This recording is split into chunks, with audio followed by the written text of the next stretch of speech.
posting isn't private. Beware what you share.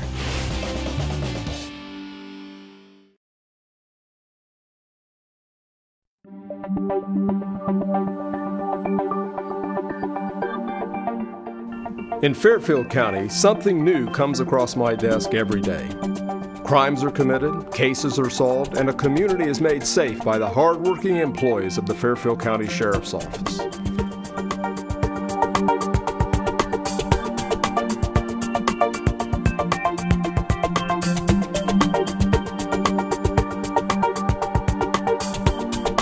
Welcome to This Week with Sheriff Dave Phalen, a weekly program here on LSN Television. We're also carried by a number of our radio affiliates here in Lancaster. Do appreciate you, the viewers and listeners that join us each and every week, the folks here at Fairfield Christian Academy that actually put this program together. Our executive producer, Kelly Roberts, off-site here, and she does a terrific job lining up the guests, getting the questions together, a lot of behind-the-scenes stuff. Back this week by popular demand is Lancaster Chief Dave Bailey. Welcome back. Great to be back. I'm not sure about the popular demand, but I am glad to be here. And we had some time at the fair. Good time meet and greet, and we were out there, and Lieutenant with the Highway Patrol and Chief Ward with the Fire Division. Which, you know, that kind of segues into one of my favorite topics, and that's the law enforcement community here in Fairfield County. Oh, it's great. And the cooperation that's at all levels. And now we've got Fire Chief Dave Ward joining us, so we've got a new member of our group, and a lot of fun. Yeah, and it's amazing how many things we do together. It is, and that's really the force multiplier concept, and I think people see now that when we put our forces together, we get a lot better results. And my favorite slogan is, when law enforcement folks cooperate, the public wins, the criminals lose. That's right, that's right. We talked last week about senior scams, and that was a great program, sharing a lot of things. And one thing we talked about, I think it's worth repeating, that within the next few months, we're going to have some training and invite all the seniors countywide into Lancaster, and hopefully we can do one in the Violet Township area to really get the word out to seniors and do an hour or two of how to protect themselves and what families need to do also. That's going to be a great opportunity. We just don't have enough time on public service shows like this to go in depth, but I'm so glad that you're involved, and I'm really happy that some of our financial folks want to be there as well. And I think we can make a dent in this and maybe even prevent some of this fraud, and that would be tremendous. Yeah, you know, we have a great senior population here in Lancaster. I try to get around as often as I can, but the Pickerington senior group, they meet, and there is at least 100 people there at that one. And of course, Olivedale, centered right here in Lancaster, a great group there. So we have a lot of ways to reach out to these people, and I think as soon as we get that date nailed down, we're going to have to go out and promote it and have a day with them. And I have a feeling we'll get some great attendance, and I think having the banks and savings and loans involved will help us a lot. Absolutely. Lots of good things going on in Lancaster, and of course, Halloween coming up, trick or treat. And you know, one thing that we've talked about, we need to get beyond good intentions, and maybe you and I going out, not to trick or treat necessarily, but we could at least go and walk around the neighborhoods and meet and put our uniforms on and maybe do an area or two. We did that a few years ago. I'll make the official invitation right now to on October 30th, which is Thursday, at 6 o'clock, we're going to have trick or treat in Lancaster, and you're more than welcome to go with me, Sheriff. I try to go out every year and just see what's going on. And while we're on the subject, sometimes there's a little nervousness about trick or treat. People think, is it safe, and will we have a good time? Are our kids going to be safe? And people ask me for advice, and I always tell them the same thing. You know, year in and year out, we have a great experience. We don't have any problems. That doesn't mean we can't, but we typically do not. We have every officer that we can muster out on the street that night to provide as safe an environment as possible. And one of the best pieces of advice I think we can give is go with your kids. Right. You're going to have a great time. Walk along with them. I mean, it's not absolutely necessary, but you're going to have a good time. And you're going to have that added measure of security, and you're going to feel great because you'll be able to watch what they're doing. And just follow the kids along and have a good time. I'm absolutely amazed sometimes, because I do not live very far from River Valley Highland, how many people are in that area, and how many families come into that area just because the houses are in close proximity, or maybe they live out in the rural country where the houses are, acres apart, and they come in there, and it is just wall-to-wall kids and people, but a lot of fun. It really is a lot of fun, and that's one of our family-friendly neighborhoods. A great place to go trick-or-treating, and traffic moves very slowly through there. We make sure we have some cars cruisers up in that area to ensure that, but that's a good place to start. But there's some other neighborhoods we need to visit as well. Yeah, and just remind parents, make sure you go with your kids. Make sure that you don't take anything that's not professionally wrapped unless you know the people. I think the old days when we grew up in the Eastmore area where you could go out and you know, we get popcorn balls and cookies passed out. Unfortunately, those times have passed. Yeah, I think they have. The homemade fudge and all that stuff was a lot of fun, and the candy apples, but you're right.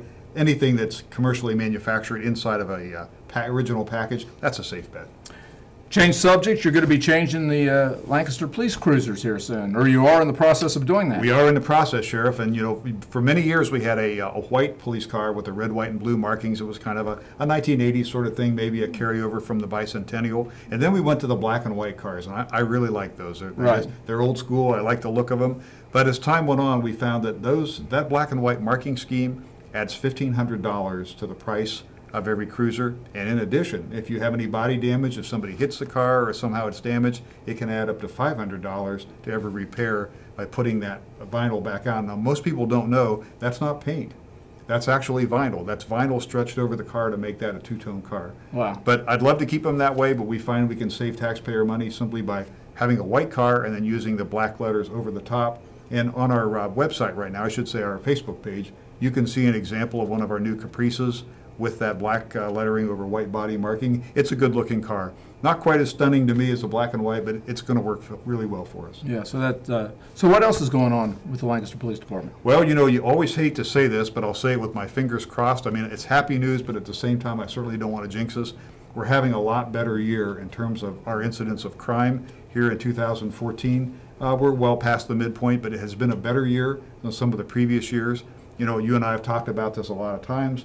We don't always know what causes these fluctuations, so it's best not to dwell on them because you never know when it could change. Right. But I'm just happy for our community. I'm happy for the support that we get from our citizens who are helping us. I mean, we get a lot of great tips, a lot of great calls. Lots of information comes through social media, through the website, through telephone calls, and every little bit helps, but we're doing a lot better. We're trending better on our crime numbers, and let's hope it holds. And I don't think there's probably many counties in the state of Ohio that have really been more intentional than Fairfield County law enforcement community as far as the way we've approached the drug situation. And for the first time in many years, our jail population now has remained steady at around 200, where a couple years ago it was 300. So I think we're trending in the right direction. And I'm like you, I hate to say, well, this is going to not go up again, because as you know, January could be up again. But I'm really feeling pretty good about some things and some initiatives with Prevention Works and Adam H. and some things that we've personally been involved with, but it's been a community effort. It's just not a law enforcement issue. It involves a lot of different parts of the community. It does, and that goes back to our cooperation we alluded to earlier, because we do so many things jointly, and we can have much larger units, and they can have a much broader scope when all the law enforcement agencies actually offer personnel to be part of those units. So you're right, that's working. I'm real happy with our Patrol Bureau personnel at the Lancaster Police Department. They're really taking enforcement seriously, and they've gone into some neighborhoods and really made a difference. Some quality of life issues where there's disturbances, there's improper driving, there's hand-to-hand drug sales, things that disturb the neighbors. They've been making that a priority, and they've been making a lot of arrests, issuing citations. And as you know, with many years of law enforcement experience, that has a tendency to reduce that sort of thing. You know, a lot of people don't want to go to your jail for the weekend or for a week or a month, so it has been helping us. Well, I think we also in Fairfield County today have a reputation that this is not a good place to be dealing drugs or carrying drugs, because we'll do our best to put you in the penitentiary. Absolutely. And a drug offense, we stop a dealer or somebody that appears to be a dealer, that's going to get a lot of attention. That's a big deal. We're not a big city here, so we can give that as much attention as possible. And you're right. The message is, don't bring that here. But as we've said many, many times, you know, we talk a lot about crime and drugs and things, but the reality is Lancaster and Fairfield County, by any stretch of the imagination, is a safe and secure community. It's a great place to raise a family. It's a place where really, if you're out at night, if you're at the mall, if you're at the plaza, you don't feel threatened, and you feel safe. I tell you, I just am very impressed with this community and all the different events that we have, whether it's the festival. We just finished up with the fair, So I think it's a great community.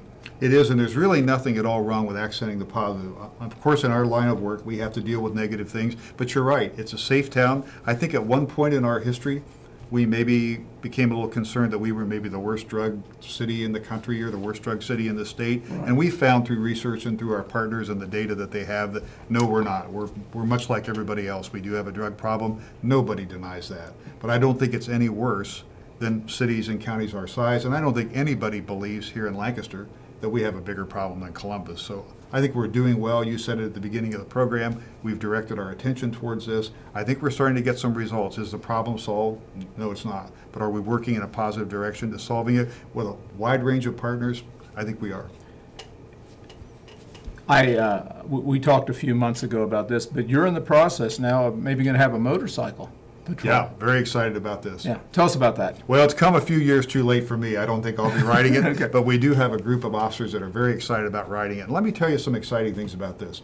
Joe Carson Honda, a long-term motorcycle dealer here in Fairfield County, has done a phenomenal thing for us. He's given this motorcycle to us virtually at no cost to try to help us in our efforts to patrol the streets, work traffic, special events. So we've got some officers who are going to head up to Columbus Police, your alma mater. Yes. The Columbus Division of Police has been kind enough to train these officers for us for free. And that's not all. We took our brand new Harley Davidson up to the Columbus Police Motorcycle Unit, and guess what, Sheriff? They put all the markings on that bike for us for free. Well, I'm anxious to see it. It's a great looking bike, and we've got some guys that are just very anxious to ride it. We've had it out a few times. We've had it at the county fair. We're going to have it in some parades, but we're really going to start in earnest next spring after everybody's trained up and get that out on the street where we can work some traffic, get back into some neighborhoods with it. Of course, it'll be in the parades, but it's really not just for that. It's going to be used for a lot of purposes. So, as I said, I wish they'd had it 10 years ago, but I think my motorcycle riding days are over.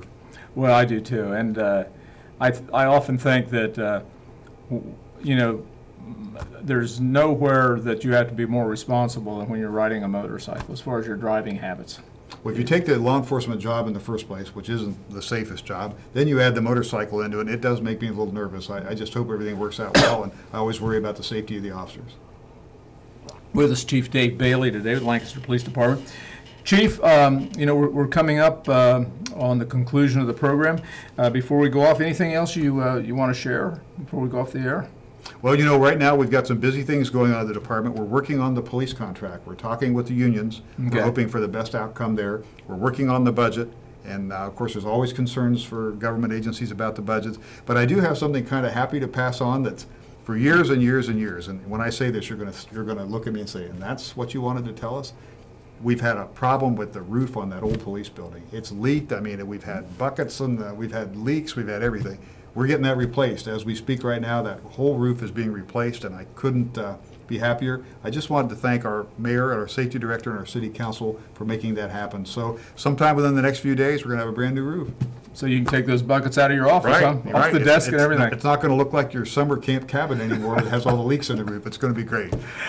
We're just about out of time. Chief Dave Bailey, Chief of the Lancaster Police Department, do appreciate you joining us the last 2 weeks. And certainly, again, the folks here at Fairfield Christian Academy, the students, J.T. Burcham, our executive producer, Kelly Roberts. Well, the clock on the wall says we're about out of time. If you're driving, buckle up, be careful, God bless, and we'll see you right here next week.